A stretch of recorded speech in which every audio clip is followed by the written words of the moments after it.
The sacred wood stake hovered above Stella's chest as she lay bound to the ancient stone altar, her wrists and ankles shackled with iron that burned against her human skin. The grand hall of the Nightborn Covenant was packed with vampires, their red eyes gleaming in the torchlight, their faces twisted with anticipation and bloodlust. She could feel the point of the stake pressing against her sternum, could see the grain of the blessed oak that the executioner held with both hands, waiting for the command.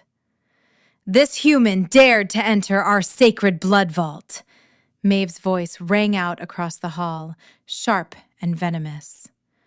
The vampire elder stood before the High Council's dais, her crimson gown flowing around her like fresh blood, her pale fingers gesturing dramatically toward Stella. "She violated our most ancient law. She touched the Crimson Codex itself." Stella's heart hammered so hard she thought it might burst before the stake ever touched her. Her breath came in, shallow gasps as she stared up at the vaulted ceiling, at the ancient carvings of vampire lords who had ruled for millennia. She had touched the Codex. She had opened it. But she hadn't known what it was. She was just cleaning the vault as she'd been ordered, just trying to do her job as a human servant in a world that saw her as less than nothing. "I didn't know," Stella managed to say, her voice trembling but steady enough to carry. "I was cleaning. I didn't understand what it was. Please, I meant no disrespect." "Ignorance is no defense," Maeve cut her off, turning to face the 5 elders who sat in judgment on their obsidian thrones. "The law is absolute. Any non-vampire who touches the Codex must face the sacred wood.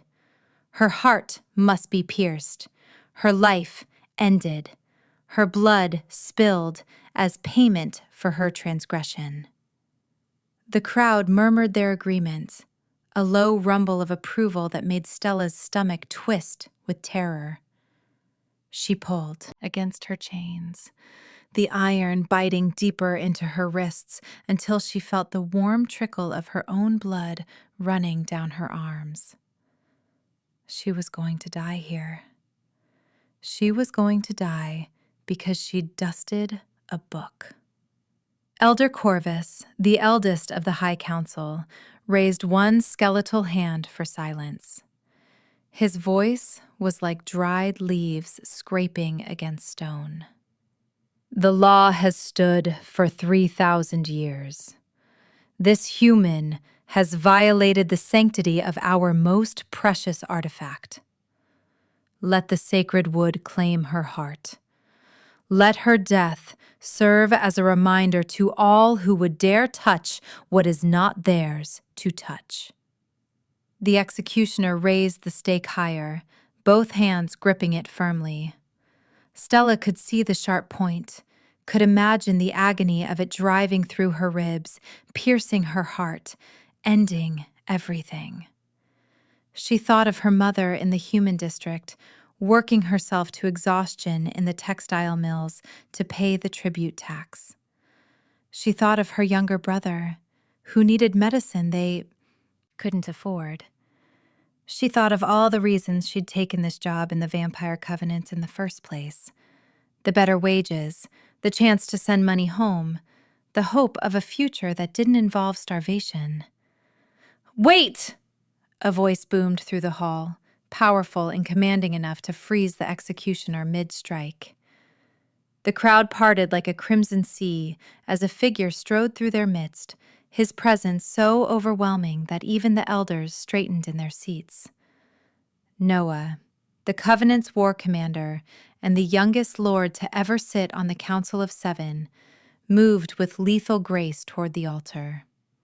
His black hair fell to his shoulders, his silver eyes blazed with an intensity that made several vampires step back, and his face was carved from the same stone as the gods themselves, beautiful and terrible and utterly unreadable. "This execution is unlawful," Noah said, his voice cutting through the murmurs like a blade. He stopped beside the altar, his silver eyes fixed on the elders with an intensity that made even Corvus shift uncomfortably. "Unlawful?" Maeve laughed, the sound like breaking glass.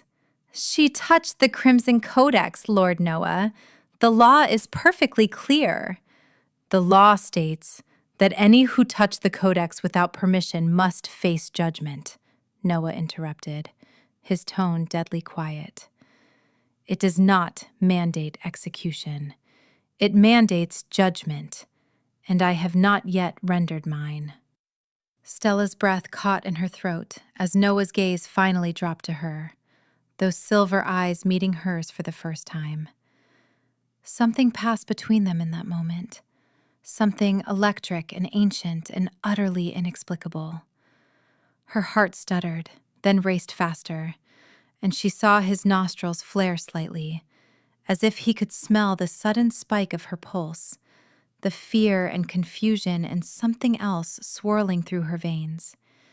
"You cannot be serious," Maeve hissed, stepping forward. "She is human. She is nothing. The law—" "I am a member of the High Council," Noah said, his words precise and cutting. "I have the right to call for clemency or alternative judgment. I invoke that right now." Elder Corvus leaned forward, his ancient face creasing with displeasure. "On what grounds, War Commander? The girl is a servant. She has no rank, no status, no claim to our mercy." "On the grounds that she was never informed of the Codex's significance," Noah replied. "She was assigned to clean the vault by Overseer Thaddeus, who failed to explain which items were sacred and which were not. She committed no intentional transgression. She simply performed the task she was assigned." Stella felt tears prick her eyes, not from the terror anymore, but from the shock of being defended, of someone, especially someone like Noah, someone powerful and feared, speaking on her behalf. No one had ever spoken for her. No one had ever stood between her and punishment. No one had ever looked at her like she mattered. "How convenient," Maeve said, her voice dripping with false sweetness. "The War Commander develops a sudden interest in the welfare of a human servant." She turned to address the crowd, her arms spreading wide. "Perhaps Lord Noah has been sampling the girl's blood. Perhaps he has developed an attachment that clouds his judgment." The hall erupted in whispers and gasps. Stella's face burned with humiliation as hundreds of eyes turned to her, scrutinizing her, judging her, imagining things that made her skin crawl. She wanted to disappear, to sink through the stone altar and vanish into the earth. "Careful, Maeve," Noah said, his voice dropping to a register so low and dangerous that the whispers died instantly. "You tread very close to accusing me of impropriety. I suggest you reconsider your words." "I accuse you of nothing," Maeve replied, though her eyes glittered with malicious satisfaction. "I merely observe that your defense of this human is unusual. Unless you can provide a compelling reason for her to be spared, the law must stand." Stella saw Noah's jaw tighten, saw the muscle jump in his cheek as he weighed his options. The elders were watching him with narrow, suspicious eyes. The crowd was hungry for blood, for spectacle, for the reinforcement of the old laws that kept humans firmly beneath vampire rule. And Maeve was circling like a predator who had scented weakness. "I can provide a reason," Noah said slowly, and Stella's heart nearly stopped at the look in his silver eyes as they locked onto hers again. "But I will need to examine the accused more closely first. I invoke my right as a council member to postpone this execution for 3 days while I conduct my investigation." 3 days! Maeve's voice rose to a shriek. This is absurd! Elder Corvus, you cannot allow this mockery! I have invoked my right, Noah said, turning his full attention to the High Council. Unless the Council wishes to violate its own protocols, you will grant me the time I have requested. The 5 elders exchanged glances, their expressions ranging from irritated to calculating. Elder Corvus's lips pressed into a thin line, but finally he nodded. 3 days, War Commander. But if you cannot provide adequate justification for clemency, the execution will proceed. The sacred wood will claim her heart, and this matter will be settled. Understood, Noah replied. He turned to the executioner. Release her. She is under my custody now. Stella gasped as the chains suddenly fell away from her wrists and ankles, the iron clattering against stone. Her limbs were numb from being bound for so long, and when she tried to sit up, she nearly fell off the altar. Noah's hand shot out, catching her elbow with surprising gentleness, steadying her. Can you walk? He asked, his voice low enough that only she could hear. I think so, Stella whispered, her legs trembling as she slid off the altar. The moment her feet touched the cold stone floor, her knees buckled. Noah caught her before she could fall, one arm sliding around her waist, his strength effortless as he supported her weight. The contact sent a shock through her entire body, a jolt of sensation that was nothing like fear and everything like electricity. She could feel the coolness of his skin through the thin fabric of her servant's dress, could smell the scent of him, night-blooming jasmine and ancient stone, and something darker, something that made her blood sing in her veins. I have her, Noah announced to the hall. This tribunal is adjourned. The accused will remain in my quarters under guard until the investigation is complete. How very convenient for you, Lord Noah, Maeve called out, her voice carrying across the now murmuring crowd. I do hope your investigation is thorough. Noah ignored her, his arm tightening fractionally around Stella's waist as he guided her toward the massive doors at the far end of the hall. The crowd parted before them, vampires stepping back to create a path, their eyes following Stella with a mixture of curiosity, disgust, and hunger that made her skin prickle with unease. As they crossed the threshold and entered the torchlit corridor beyond, Stella finally found her voice. Why did you do that? Why did you save me? Noah didn't answer immediately. He kept walking, his pace steady and unhurried, despite the fact that she was practically leaning on him for support. Finally, when they'd turned a corner and the sounds of the hall had faded behind them, he spoke. Because Maeve has been angling for your execution since the moment you touched that book, he said quietly. And I don't give that viper what she wants. But you don't even know me, Stella protested, her mind reeling from everything that had just happened. I'm nobody. I'm just a servant. Why would you risk your position, your reputation for someone like me? Noah stopped walking so abruptly that Stella stumbled. He turned to face her fully, his hands moving to her shoulders, his silver eyes boring into hers with an intensity that stole the breath from her lungs.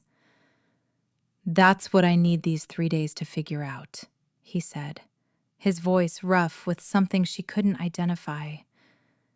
Because from the moment I walked into that hall and saw you on that altar, from the moment I looked into your eyes, every instinct I possess has been screaming at me that you are not nobody. His fingers tightened on her shoulders. You are something, someone, and I will be damned if I let them kill you before I understand what. Stella stared at him, her heart pounding so hard she could hear it echoing in her ears. She wanted to ask 1,000 questions, wanted to understand what he meant, wanted to know why a vampire lord would care about the instincts telling him a human servant mattered.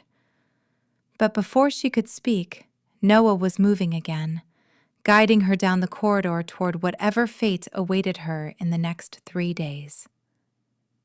They reached his quarters an hour later, after climbing what felt like endless spiral stairs and traversing hallways lined with portraits of ancient vampire lords. Noah's chambers were nothing like Stella had imagined. Instead of the dark, oppressive space she'd expected, she found herself in a vast room with floor-to-ceiling windows that overlooked the Covenant's sprawling gardens. The furniture was elegant, but not ostentatious, all dark wood and deep burgundy fabrics, and there were books everywhere, stacked on tables, lining shelves that covered entire walls, piled in corners as if their owner had been interrupted mid-reading. "You'll stay here," Noah said, gesturing toward a door on the far side of the room. "That's a guest chamber. It has everything you'll need. You're not to leave these quarters without me. Is that understood?"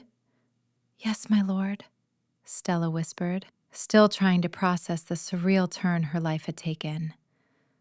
"And stop calling me my lord," Noah added, a note of weariness creeping into his voice. "My name is Noah. Use it." Over the next 3 days, Stella learned that Noah was nothing like the vampires who had sneered at her in the hall.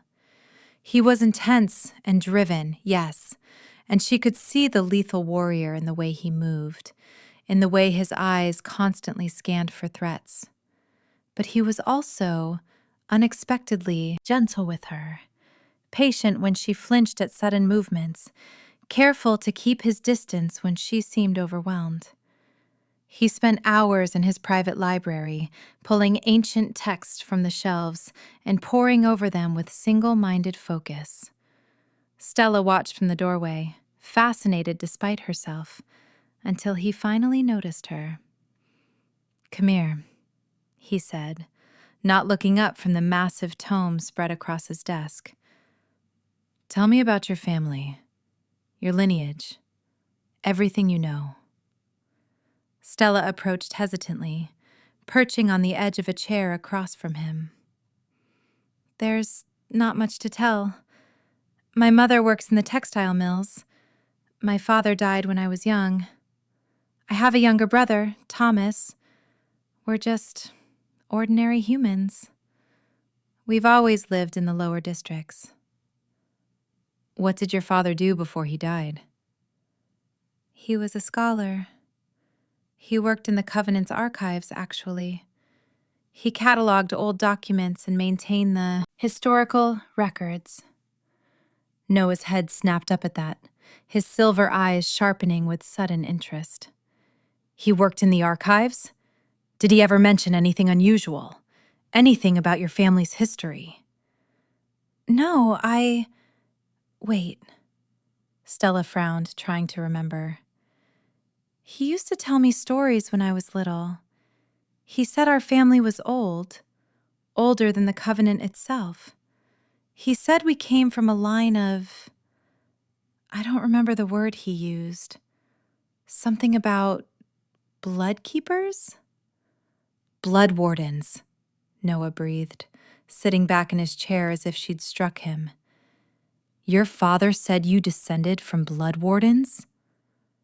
"I don't even know what that means. What's a blood warden?" Noah stood abruptly, moving around the desk to crouch before her chair, bringing his face level with hers. His excitement was palpable, crackling in the air between them like static electricity. "Blood wardens were human guardians who served the first vampire lords 3,000 years ago," he explained rapidly. "They were bound to us through ancient magic, their bloodlines intertwined with ours. They could tolerate our venom, survive our bite, even absorb our power in small amounts. They were our companions, our advisors, our..." He trailed off, his eyes searching hers. Our fated mates. Stella's breath caught. The word hung in the air between them, heavy with implications she couldn't quite grasp. But that's impossible. Blood wardens don't exist anymore. If they did, someone would have known, someone would have... They were hunted to extinction 500 years ago, Noah interrupted. Vampires like Maeve and the Elders feared their power, feared the bond they could create. They systematically killed every blood warden they could find, claiming they were a threat to vampire purity. His jaw clenched. What they really feared was that humans could be our equals, that the bond between vampire and warden was stronger than any vampire hierarchy. You think But that can't be right. I'm nobody special. I don't have any powers. I'm just...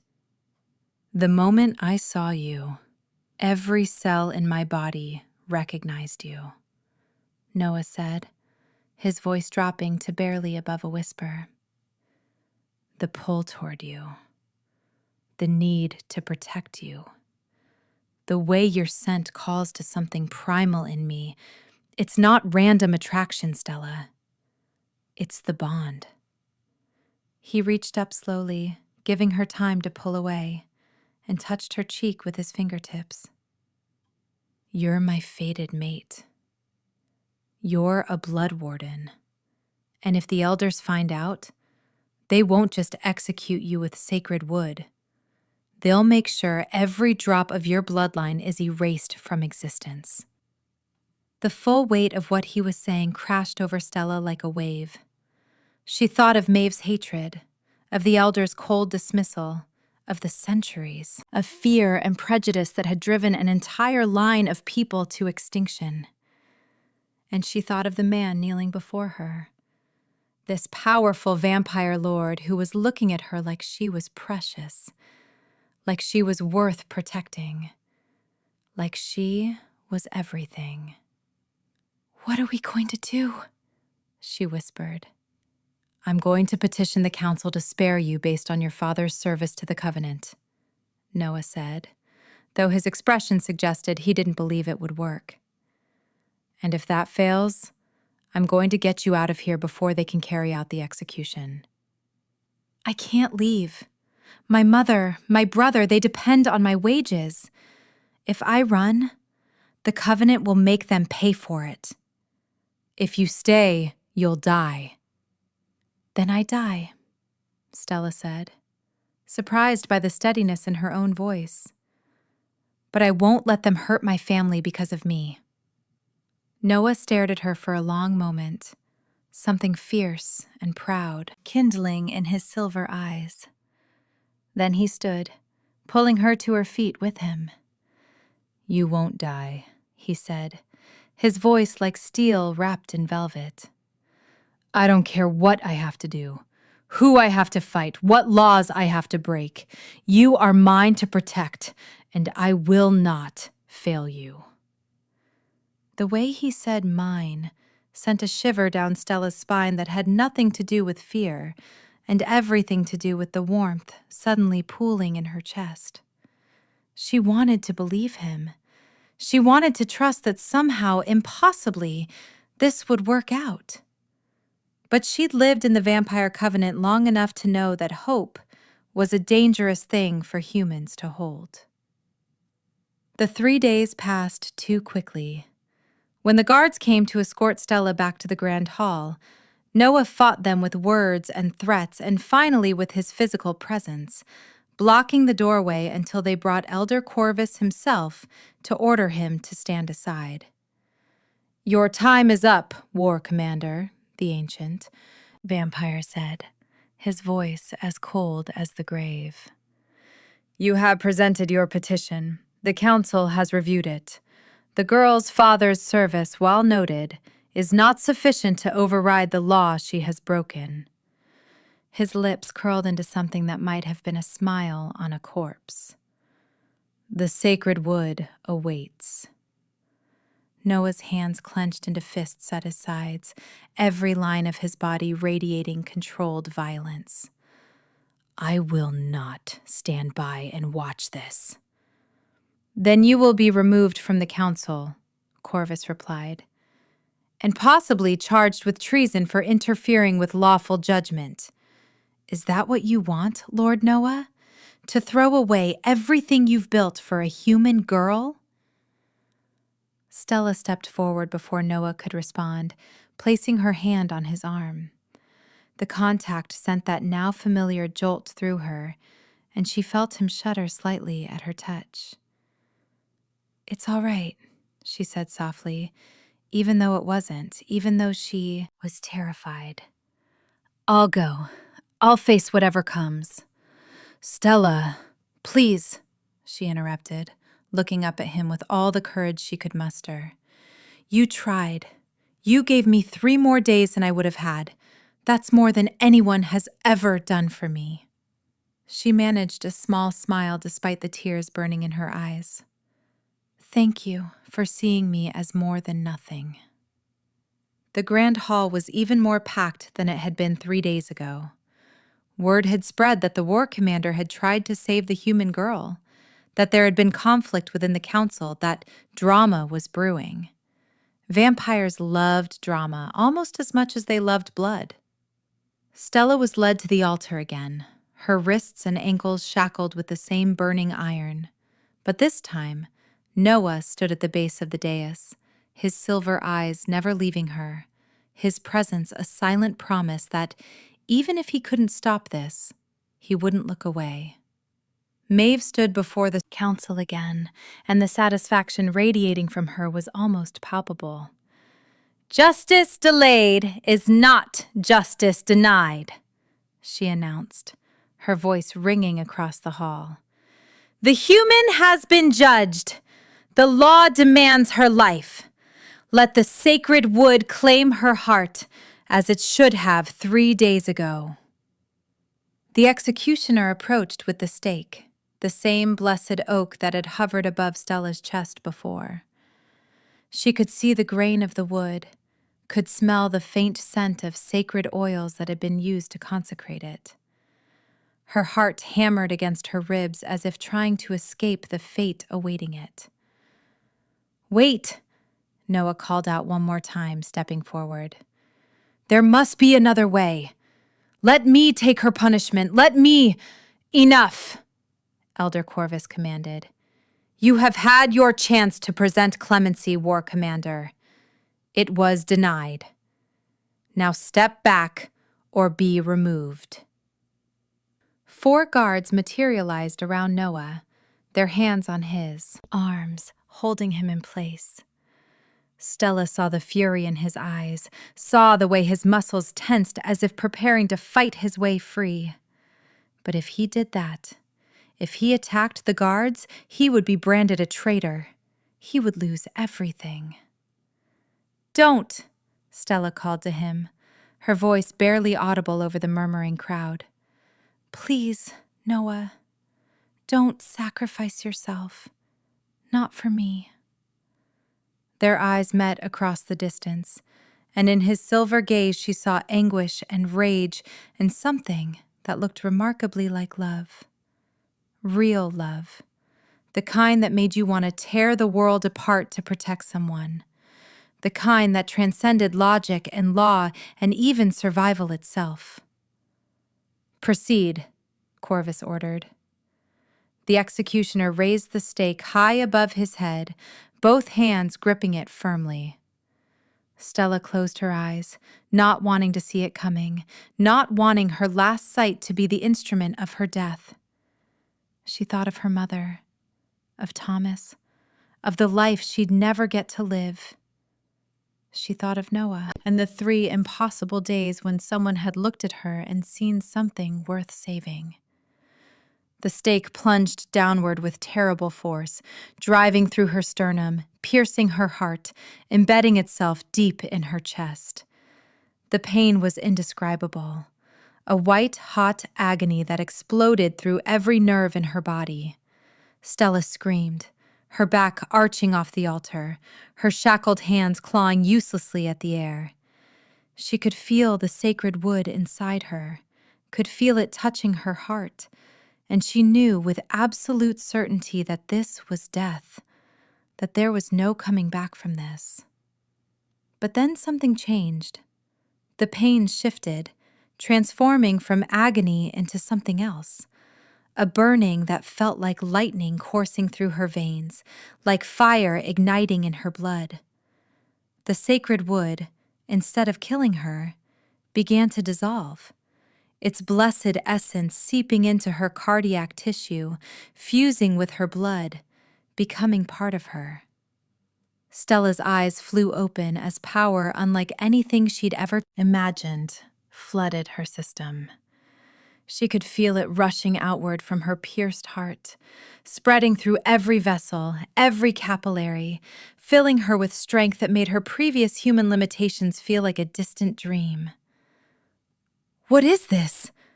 the executioner gasped, stumbling backward as the stake in his hands crumbled to ash.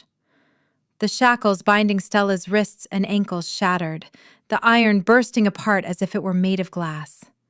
She sat up on the altar, her hand going to her chest where the wound should have been.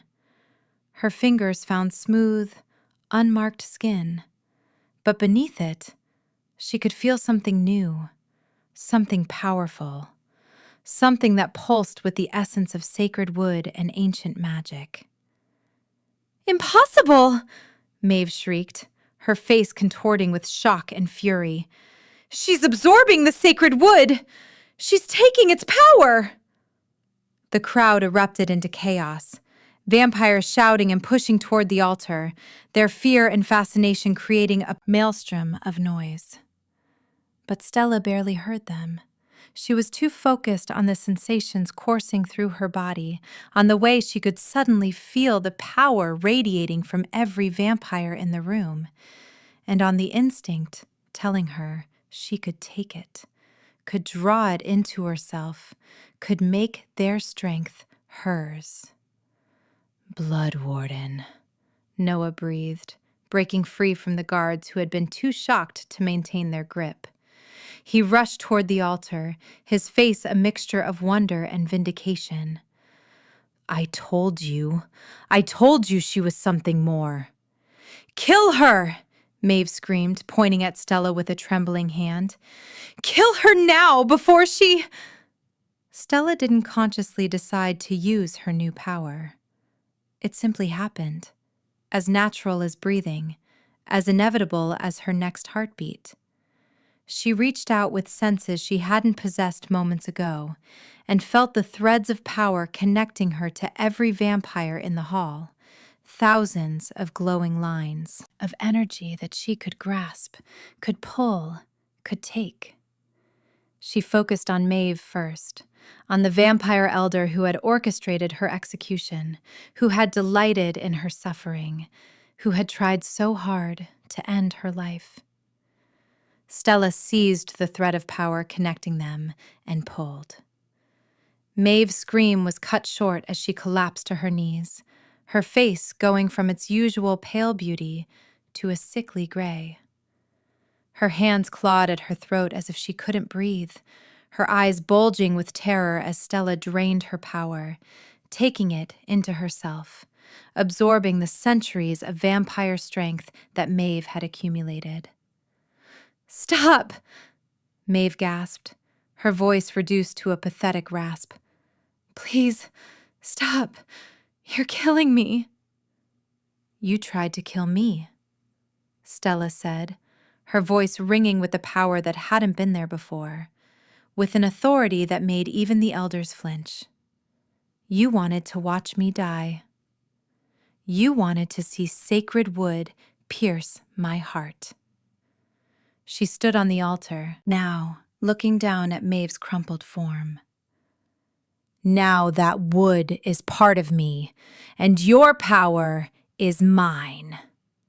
She pulled harder, and Maeve's screams echoed through the hall as more of her strength drained away, flowing into Stella like water into a vessel. The other vampires watched in horrified fascination, too shocked to intervene, too afraid to approach the human girl who had, somehow, become something far more dangerous than any of them had imagined. "Enough!" Elder Corvus's voice cracked like a whip. "Release her, human, or face the full might of this council." Stella's gaze shifted to the ancient vampire, and she saw him recoil slightly at whatever he saw in her eyes. Eyes that were no longer fully human. Eyes that now held flecks of silver light that mirrored Noah's. "I am not just human anymore," Stella said clearly. "I am a blood warden, the first in 500 years. The sacred wood you used to execute me has fused with my blood, has awakened the power that has slept in my bloodline since my ancestors were hunted to extinction." She released Maeve, letting the vampire elder collapse fully to the floor, barely conscious. "And now, I will take what is owed to me." "This is an abomination!" one of the other elders shouted, rising from his throne. "She must be destroyed immediately." "Try it," Noah snarled, moving to stand directly in front of Stella, his own power flaring around him like a visible aura. "Touch her, and I will tear this covenant apart, brick by brick." "He won't be alone," another voice called out. A vampire stepped forward from the crowd. Dante, one of the younger council members, his face grim but determined. "I stand with the war commander. The law was perverted to execute an innocent. What we're witnessing now is justice." "I stand with her too," a female vampire said, moving to join them. Others followed, not many at first, but enough to make the elders hesitate, enough to show that the covenant was fracturing, that the old order was no longer absolute. Stella felt the support of these vampires who had chosen to defend her, but she also felt the hatred radiating from the elders, from Maeve, from dozens of others who saw her as a threat to everything they believed in. She could sense their power, could feel how easy it would be to simply take it all, to drain them dry and claim their strength for herself. But she also felt Noah's presence beside her, steadying her, grounding her. She reached for him without thinking, and his hand found hers, their fingers intertwining. The moment they touched, something extraordinary happened. Light exploded around them, silver and crimson interweaving in a pattern that seemed to write itself across the air. Ancient symbols that glowed with power, a language that hadn't been spoken in half a millennium. The blood. Bond manifested physically, visible to everyone in the hall, marking Stella and Noah as fated mates in a way that couldn't be denied or hidden. "The eternal bond," someone whispered in the crowd. "It's real. The bond between vampire and blood warden. It's real." "No," Maeve moaned from where she lay on the floor, her voice barely audible. "This can't be happening. She's just a human. She's nothing."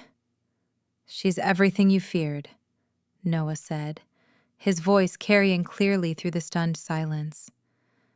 "She's my fated mate. She's a blood warden reborn, and she is under my protection, under our protection." He gestured to the vampires who had stepped forward to support them. "This changes nothing," Corvus snapped, though his voice had lost some of its confidence. "The law!" "Your law tried to murder me," Stella interrupted, stepping forward, her hand still clasped in Noah's. "Your law was designed to eliminate anyone who threatened your power. But I'm not going to die, and I'm not going to hide." The silver light in her eyes intensified.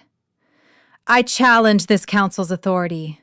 I challenge Elder Corvus, Elder Thorn, Elder Blackwood, Elder Nightshade, and Elder Mordecai for their crimes against the Blood Warden bloodline. And I challenge Maeve for orchestrating my execution. The hall erupted into chaos again, vampires shouting and arguing, some supporting Stella's challenge, others calling for her immediate destruction. But Stella stood firm, the power of sacred wood and ancient blood coursing through her veins, giving her the strength to face down centuries of fear and prejudice. I second her challenge, Noah announced, his voice cutting through the din. By the ancient rites, by the laws that predate even your twisted interpretation of them, a blood warden has the right to call for judgment against those who have wronged her bloodline. Will you honor the old ways, or will you prove yourselves the tyrants we both know you to be? The 5 elders looked at each other, their ancient faces tight with fury and calculation. They knew they were trapped. If they refused the challenge, they would lose the support of the younger vampires who still believed in the old ways. But if they accepted, they would have to face Stella's newly awakened power that had already proven capable of draining even Maeve. We accept your challenge, Corvus finally said, his voice dripping with venom. But know this, girl. You may have absorbed sacred wood and awakened your bloodline, but you are still newly made. We have millennia of experience, millennia of power. You will not survive this. We'll see, Stella replied, and for the first time since this nightmare began, she felt truly powerful, truly alive. The challenge took place in the Covenant's ancient arena, a vast, circular space carved from black stone deep beneath the grand hall. Torches blazed along the walls, and the seats were packed with vampires who had come to witness either Stella's triumph or her final destruction. The rules were simple and brutal. Stella would face each of her challengers in combat. She could use any ability she possessed, including her newly acquired power to drain vampire strength. If she defeated all 6 of her opponents, they would face execution. If she lost to any of them, she would be killed immediately. Maeve was first. The vampire elder had recovered somewhat from Stella's earlier draining, but she was still weak, still terrified. She entered the arena with 2 curved daggers, her movements quick and desperate. I should have killed you the moment you entered the Covenant, Maeve hissed as they circled each other. I knew you would bring ruin to our way of life.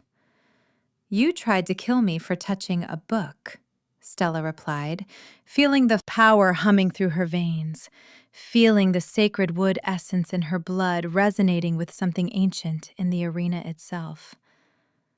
Now you'll die for your cruelty. Maeve lunged, her daggers flashing in the torchlight. But Stella was no longer the weak human servant who had cleaned the blood vault. She moved with speed that matched Maeve's, dodging the strike and catching the vampire's wrist with her hand. The moment skin touched skin, Stella's power activated automatically. She pulled, and Maeve's strength flowed into her like a river finding the sea. The vampire elder screamed, her daggers clattering to the stone floor as her legs gave out. Please, Maeve begged, tears streaming down her face as centuries of accumulated power drained away. Please, I'm sorry, just let me live. You didn't let me live, Stella said quietly, continuing to drain Maeve until there was nothing left, until the vampire elder was nothing but a dried husk that crumbled to ash at her feet. The crowd erupted into shouts and screams, some horrified, some triumphant. Stella stood in the center of the arena, Maeve's power now integrated into her own, making her stronger, making her more.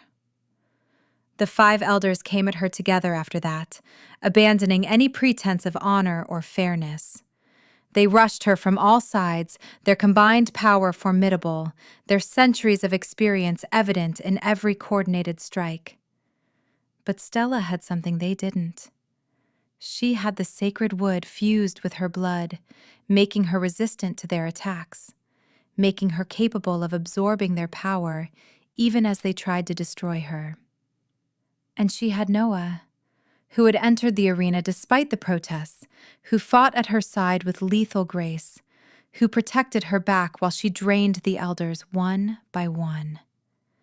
Elder Thorn fell first, his arrogant sneer transforming into terror as Stella's hand closed around his throat and pulled his power into herself. Elder. Blackwood tried to flee, but Noah caught him, holding him in place while Stella finished the job. Elder Nightshade managed to wound her, his claws raking across her shoulder, but the sacred wood in her blood healed the injury almost instantly, the blessed essence purging the vampire poison before it could take hold. By the time Corvus and Mordecai realized they couldn't win, it was too late. They were surrounded by vampires who supported Stella, who had grown tired of the elders' tyranny, who saw in this newly awakened blood warden a chance for something different, something better. "End it," Corvus said finally, his ancient shoulders sagging with the weight of his inevitable death. "You have won, Blood Warden. Take what you are owed." Stella approached the last 2 elders slowly, feeling the eyes of hundreds of vampires on her, feeling the weight of history pressing down on this moment. These were the last of those who had orchestrated the Blood Warden genocide 500 years ago, the last of those who had twisted the laws to maintain their absolute power. "For my ancestors," Stella said quietly, "for every Blood Warden who was murdered in the name of vampire purity, for every fated mate bond that was destroyed, for every law you perverted to serve your own interests." She placed her hands on both elders simultaneously and pulled. Their power flooded into her in a torrent, centuries upon centuries of strength and knowledge and ability flowing through her veins, integrating with the sacred wood essence, transforming her into something the Covenant had never seen before. A blood warden with the accumulated power of 6 vampire elders, blessed with sacred wood, bound to a vampire lord through an eternal, fated mate bond. When it was over, when the last of the elders had crumbled to ash at her feet, Stella stood alone in the center of the arena. The crowd was silent, every vampire staring at her with a mixture of fear, awe, and something that might have been hope. Noah approached her slowly, his silver eyes full of pride and love and wonder. "You were magnificent," he said softly, reaching for her hands. Stella let him take them, let him pull her close, let herself lean against his chest and feel the steadiness of his presence after the chaos of battle.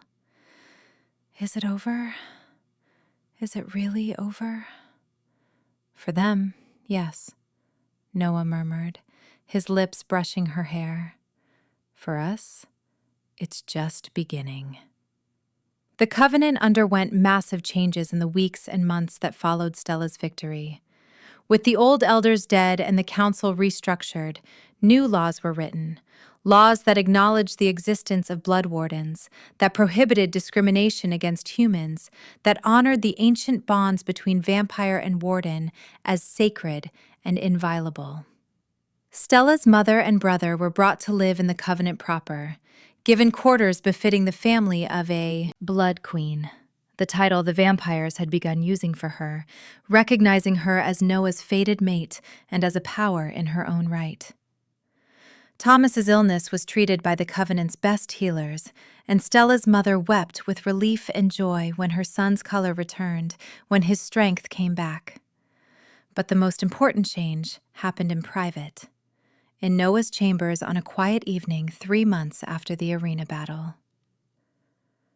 "I know we're already bonded," Noah said, pacing back and forth in front of the windows that overlooked the gardens. "I know the fated mate connection means we're bound for eternity. But I want to do this properly. I want to ask, not assume." Stella watched him with amusement and growing warmth, waiting to see where this was going. Noah finally stopped pacing and dropped to one knee before her, pulling a ring from his pocket, a band of silver and crimson metal woven together, embedded with a stone that seemed to glow with inner light. "Stella, you have changed everything about my existence," he said, his voice thick with emotion. "You've made me believe in bonds I thought were extinct, in love I thought was impossible for someone like me. You've challenged centuries of tradition, defeated enemies who should have destroyed you, and you've done it all with a courage and grace that takes my breath away." His hand trembled slightly as he held out the ring. "Will you marry me? Will you let me stand beside you, not just as your fated mate, but as your husband, your partner in building a new future for our people?" Stella felt tears streaming down her face, but they were tears of joy, of overwhelming happiness that seemed impossible after everything she'd been through. "Yes," she whispered, then louder, "Yes, Noah, yes, I'll marry you!" The wedding took place in the Grand Hall, transformed from the site of her near execution into a celebration of life and love and new beginnings. Vampires and humans attended together, the barriers that had separated them for so long finally beginning to crumble. Stella wore a gown of silver and crimson that mirrored the colors of their blood bond, and when Noah lifted her veil to kiss her, the bond flared around them again, those ancient symbols writing themselves across the air in confirmation of their union. But the greatest joy came 2 years later, when Stella discovered she was pregnant. It shouldn't have been possible. Vampires couldn't reproduce in the traditional way, their bodies locked in eternal stasis. But blood wardens were different. The sacred wood fused with Stella's blood had done more than just give her power. It had preserved her humanity even as it enhanced her, had kept her capable of creation even as she gained the strength of the immortal. "You're sure?" Noah asked, his hand trembling as he placed it over her still flat stomach. "We're really going to have a child?" "The healers confirmed it this morning," Stella said, unable to stop smiling at the wonder in his face. "Half vampire, half blood warden. Our daughter is going to be extraordinary." "Our daughter," Noah repeated, and Stella saw tears glistening in his silver eyes, something she'd never seen before, something that made her love him even more.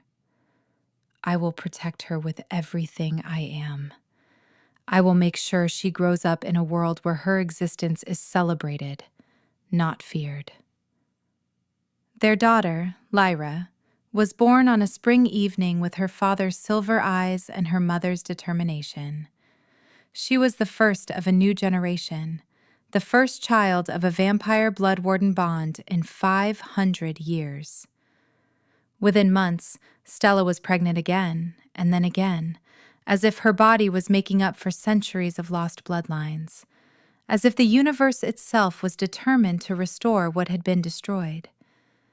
By the time Lyra turned 5, she had 3 younger siblings, twin brothers named Marcus and Lucian, and a younger sister named Aurora.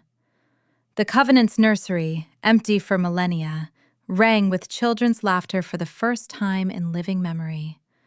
Stella stood in the doorway, watching her children play, Noah's arms wrapped around her from behind, and she marveled at how far she'd come from that terrified servant girl chained to an altar. "Do you ever think about that day?" she asked softly. "The day they tried to execute me?" "Every day," Noah admitted, his chin resting on her shoulder. I think about how close I came to losing you before I truly had you. How different everything would be if that sacred wood had killed you instead of transforming you.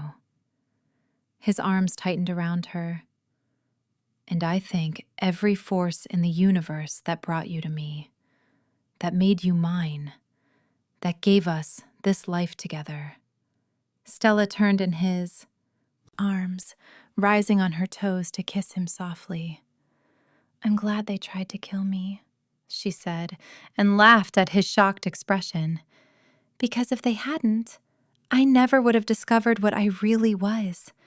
I never would have found my power, and I never would have built this life with you. Only you would be grateful for a near-death experience, Noah murmured, but his eyes were warm with love and affection. In the distance, Lyra called for her parents to come watch her demonstration of the power she'd inherited, the ability to sense vampire energy, though she was still too young to drain it. Marcus and Lucian were arguing over who could climb higher in the ancient oak tree that grew in the courtyard. Aurora, just 2 years old, was attempting to befriend every butterfly in the garden with single-minded determination. Come on, Stella said, taking Noah's hand. Let's go watch our daughter show off and stop the boys from breaking their necks and rescue Aurora from whatever insect she's decided is her new best friend. Best life I could have imagined, Noah said, letting her pull him toward their children, toward the future they'd built together, toward the family that represented everything they'd fought for and won. The covenant had changed. The laws had changed. The entire vampire world had been transformed by the reemergence of blood wardens, by the living proof that the old ways could be honored while building something new and better.